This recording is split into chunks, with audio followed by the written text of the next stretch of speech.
कहते हैं कि गांधारी ने धृतराष्ट्र से मजबूरी वश विवाह किया था। इसका कारण भीष्म थे। गांधारी के पुत्रों को कौरव पुत्र कहा गया, लेकिन उनमें से एक भी कौरव वंशी नहीं था। धृतराष्ट्र और गांधारी के 99 पुत्र और एक पुत्री थी, जिन्हें कौरव कहा जाता था। सभी कौरवों में दुर्योधन सबसे बड़ा था। गांधारी जब गर्भवती थी, तब धृतराष्ट्र ने एक दासी के साथ सहवास किया था, जिसके चलते युयुत्सु नामक पुत्र का जन्म हुआ। इस तरह कौरव सो गए। युयुत्सु ऐन वक्त पर कौरवों की सेना को छोड़कर पांडवों की सेना में शामिल हो गया था। गांधारी ने वेदव्यास से पुत्रवती होने का वरदान प्राप्त किया। गर्भ धारण कर लेने के पश्चात भी 2 वर्ष व्यतीत हो गए, किंतु गांधारी के कोई भी संतान उत्पन्न नहीं हुई। इस पर क्रोधवश गांधारी ने अपने पेट पर जोर से मुक्के का प्रहार किया, जिससे उनका गर्भ गिर गया। नमस्कार दोस्तों, स्वागत है आप सभी का हमारे चैनल में, जिसका नाम है रहस्य मैक्स।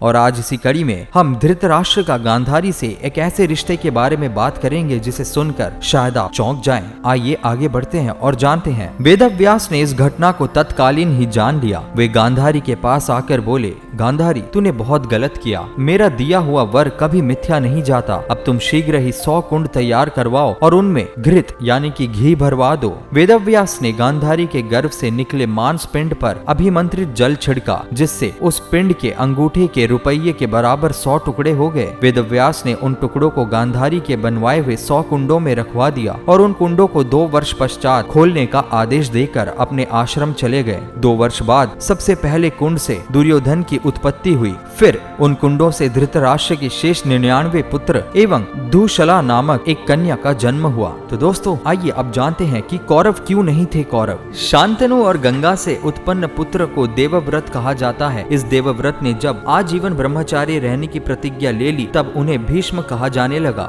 ये तो सभी जानते हैं कि इस प्रतिज्ञा के पीछे शांतनु की दूसरी पत्नी निषाद कन्या सत्यवती का हाथ था। सत्यवती चाहती थी कि उसके ही पुत्र राजगद्दी पर बैठे। सत्यवती जब कुंवारी थी, तब उसको एक पुत्र हुआ था, जिसका नाम वेदव्यास था। फिर शांतनु से सत्यवती को 2 पुत्र प्राप्त हुई। पहला पुत्र तो रोगवश मारा गया, लेकिन दूसरा पुत्र विचित्रवीर्य जरूर कुछ समय तक जिंदा रहा। विचित्रवीर्य की 2 पत्नियां अंबिका और अंबालिका थी। दोनों को कोई पुत्र नहीं हो रहा था, तो सत्यवती के पुत्र देवव्यास माता की आज्ञा मानकर बोले, माता, आप उन दोनों रानियों से कह दीजिए कि वो मेरे सामने से निर्वस्त्र होकर गुजरे, जिससे कि उनको गर्भ धारण होगा। सबसे पहले बड़ी रानी अंबिका और फिर छोटी रानी अंबालिका गई, पर अंबिका ने उनके तेज से डरकर अपने नेत्र बंद कर लिए, जबकि अंबालिका वेदव्यास को देखकर भय से पीली पड़ गई। वेदव्यास लौटकर माता से बोले, माता, अंबिका को बड़ा तेजस्वी पुत्र होगा, किंतु नेत्र बंद करने के दोष के कारण वो अंधा होगा, जबकि अंबालिका के गर्भ से पांडु रोग से ग्रसित पुत्र पैदा होगा। ये जानकर माता सत्यवती ने बड़ी रानी अंबिका को पुनः वेदव्यास के पास जाने का आदेश दिया। इस बार बड़ी रानी ने स्वयं ना जाकर अपनी दासी को वेदव्यास के पास भेज दिया। दासी बिना किसी संकोच के वेदव्यास के सामने से गुजरी। इस बार वेदव्यास ने माता सत्यवती के पास आकर कहा, माते, इस दासी के गर्भ से वेद वेदांत में पारंगत अत्यंत नीतिवान पुत्र उत्पन्न होगा। इतना कहकर वेदव्यास तपस्या करने चले गए। अंबिका से धृतराष्ट्र, अंबालिका से पांडु और दासी से विदुर का जन्म हुआ। तीनों ही ऋषि वेदव्यास की संतान थी। अब आप सोचिए, इन्हीं 2 पुत्रों में से एक धृतराष्ट्र के यहाँ जब कोई पुत्र नहीं हुआ, तो वेदव्यास की कृपा से ही 99 पुत्र और एक पुत्री का जन्म हुआ। तो दोस्तों, आज का वीडियो यहीं समाप्त होता है। ये वीडियो आपको कैसे लगी हमें कमेंट के माध्यम से अवश्य बताएं। वीडियो पसंद आने पर लाइक जरूर करें और अपने दोस्तों के बीच ज्यादा से ज्यादा शेयर करें। और भी दुनिया भर के ऐसे अविश्वसनीय और रहस्यमय कहानी और तथ्यों से जुड़े रहने के लिए हमारे चैनल को कीजिए सब्सक्राइब और देखते रहिए रहस्य मैक्स। नमस्कार।